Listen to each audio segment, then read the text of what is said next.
Hey, what's going on, everyone? Welcome back to the channel. The benefits of owning, trading, investing in cryptocurrency. There are benefits, and a lot of it is future sight.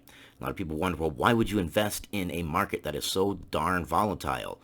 Well, it's nowhere near as volatile as it used to be. As more money comes in, the volatility goes down. So in the future, when more money is in the market, the swings will be less. I mean, look at the traditional finance, the market. If it swings by 2 to 3%, it's huge. That's a ginormous swing. Well, that's because it's 2 to 3% of what, 15, 16 trillion dollars? So the swings are a lot low percentage wise. Amounts are still pretty big, but percentage wise, it's down. So the volatility will go down as more money comes in. But let's read this from SoFi 12 benefits of cryptocurrency in 2022. Man, benefits in every year. 1. Easy transactions. Yes. Easy to use. You can use your phone. You can use your computer. You can do it anywhere. You don't need an ATM machine. You don't need a bank. Crypto transactions can be made easily, at low cost, and in a manner more private than most other transactions. Using a simple smartphone app, hardware wallet, or exchange wallet, or now with Algorand in the low power state, you can even use your smartwatch. Anyone can send and receive a variety of cryptocurrencies. Some types of cryptocurrencies, including Bitcoin, Litecoin, and Ethereum, can be bought with cash at a Bitcoin ATM. A bank account isn't always required to use crypto. No, it's not. I can take my phone. I can be anywhere in the world, and as long as I have cell phone service, I can buy, I can trade, I can hold, I can stake, I can get into distribution pools. I can do whatever I want in the market. You can't really do that so easily with banks. They don't really offer as many investment opportunities to begin with anyways. Incredible security. Because they are based on cryptography and blockchain security, decentralized cryptocurrencies tend to make for secure forms of payment. Yes. Now, I heard an argument once when I was talking to someone about cryptocurrency security, and they're like, well, look at all the hacking and this and that. Why would I get into a market that has people hacking and I can lose my coins out of my market? And my response was, well, why would I go in and put my money into a bank when somebody can go in and rob the bank and take the money? Well, it's FDIC insured, okay? Well, so's a lot of crypto nowadays. And as this market grows, it's going to get even bigger. It's going to get to the point where it will have some form of FDIC. And a lot of exchanges do have some form of that. Obviously, it's not FDIC because it's not Federally Deposit Insurance Corporation insured, but some form of insurance. This might be one of the most certain benefits of cryptocurrency. It is extremely secure. Crypto security is determined in a large part by hash rate. The higher the hash rate, the more computing power it would take. Now, they're talking about Bitcoin. Peer proof of work, which is Algorand, is secure because you have so many different random nodes, random pathways that it could take that you're not going to know where it goes to. And you're putting your money on the line, so you're not going to screw your own money up. Short settlement times and low fees. That's a big one. Look at all those fees you pay with traditional finance and completion times. I mean, that's huge. Near instantaneous transaction finality time. That means a lot.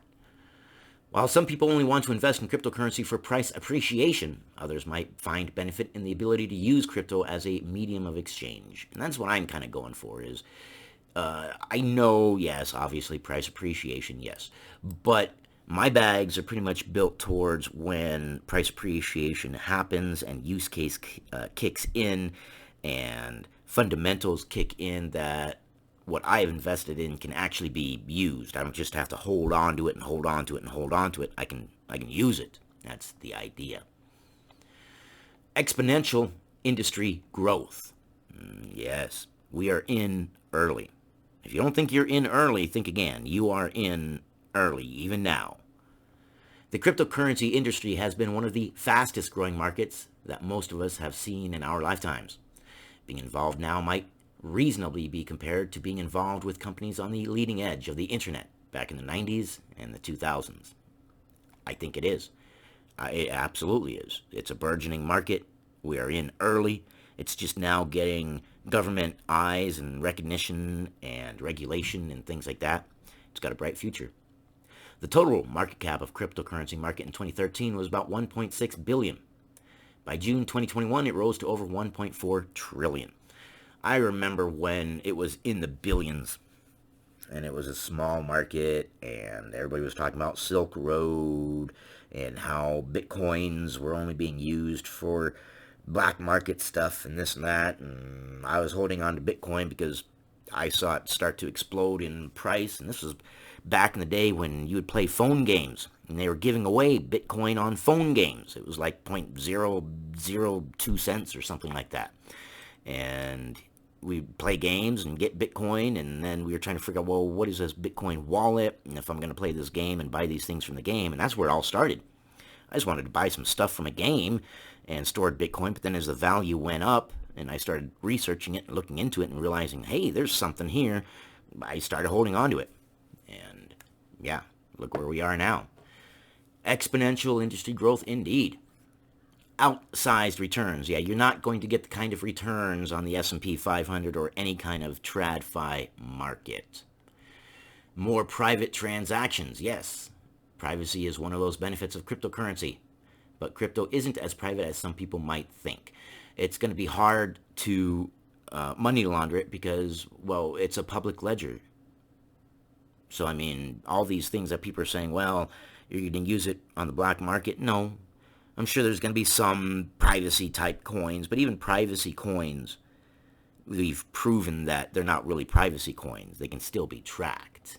Maybe the user for the wallet is anonymous, but the wallet itself is not. Public ledgers that records all transactions forever. While this ledger only shows wallet addresses, if an observer can connect a user's identity to a specific wallet, then tracking transactions becomes possible. Yeah.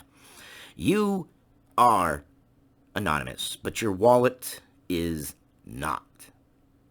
It's on the ledger. People can look at it. Diversification. Cryptocurrencies become known as a non-correlated asset class. Crypto markets largely function independently of other markets.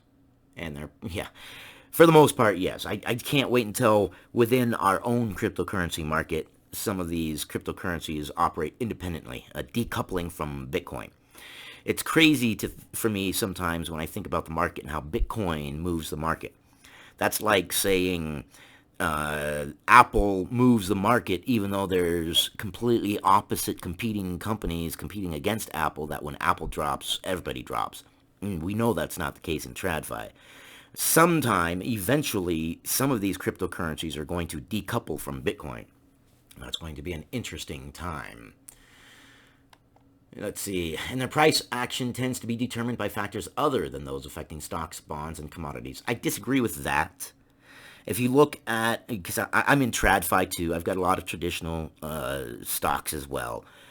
And Bitcoin and traditional finance, the market, the Wall Street, they move really close together. They really do. Any asset that has risen by millions of percentage points over just 12 years, as a number of crypto coins have, clearly is not correlated to anything else. But it's worth noting, well, no, it was just a young market that was catching up. As it becomes a bigger market, the same sentiment, the same emotions, the same people that invest in TradFi will invest in cryptocurrency, and it will take the same motions, pretty much. It's slightly different, but yeah. Inflation hedge, possible. I'm not sure I agree completely with it being a hedge against inflation, but I get the sentiment. Mineable cryptocurrencies with a limited supply cap like Bitcoin, Litecoin, and Monero, to name a few, are thought to be good hedges against inflation. The idea being that when they're all mined, because it's a finite amount, no more can be printed, that once they're all mined and they're all owned, they'll be deflationary. Maybe. Because monetary inflation can occur when central banks and governments print more money than they ever should, like we always do, because that's just what governments do. Rather than going into default on their debts, they just print more money, devaluing the dollar. That's Yep, that happens. Increasing the supply. Things that are more scarce tend to appreciate in value, like gold and silver. But then sometimes they can be manipulated as well. I mean, look at silver. I've owned silver for so many decades, and it's crazy. Before the London fix, the price was higher now. Then the London fix went away. The price dropped. Silver's been kept under forever. It's cheaper now than when I bought silver 10 years ago, practically. It's crazy. And silver has absolute use case. It's used in TVs, cell phones, so many things. There's no way it should be the price that it is, but it gets manipulated. Because why? They went away from physical silver and started selling paper silver. There's no way that the amount of paper silver that they sold correlates to the actual amount of physical silver. If everybody who had paper silver went and wanted to grab their silver, silver price would go way up because we'd find out that we don't have enough. But that's a different video. Cryptocurrencies. Yes. Cross-border payments. Yeah. Remittance payments, cross-border payments, faster transaction times. Nostro Vosto, you don't have to have a whole bunch of banks gathering up to get the money together before you can get your money.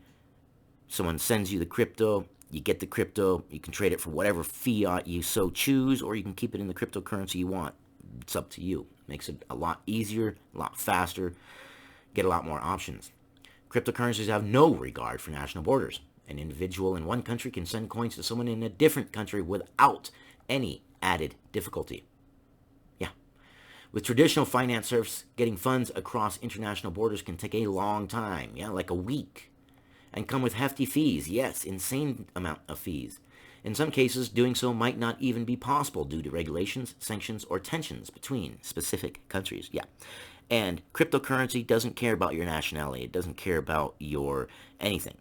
If someone wants to send you money from their phone to your phone, from their wallet on their phone to your wallet on your phone, then they can do so. A more inclusive financial system, mainly because it is that way.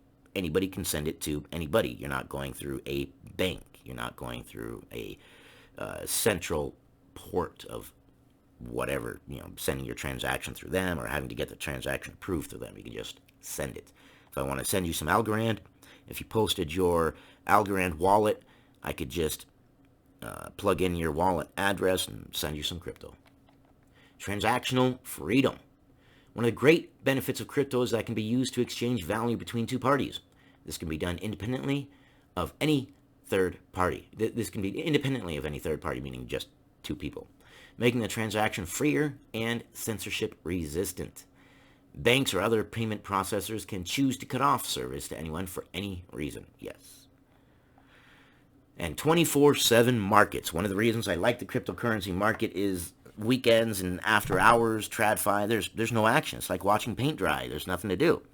You can speculate when the market's open, what's going to happen and this and that, but the cryptocurrency market is 24/7, and you can send 24/7. You can buy 24/7. You can do whatever you want 24/7.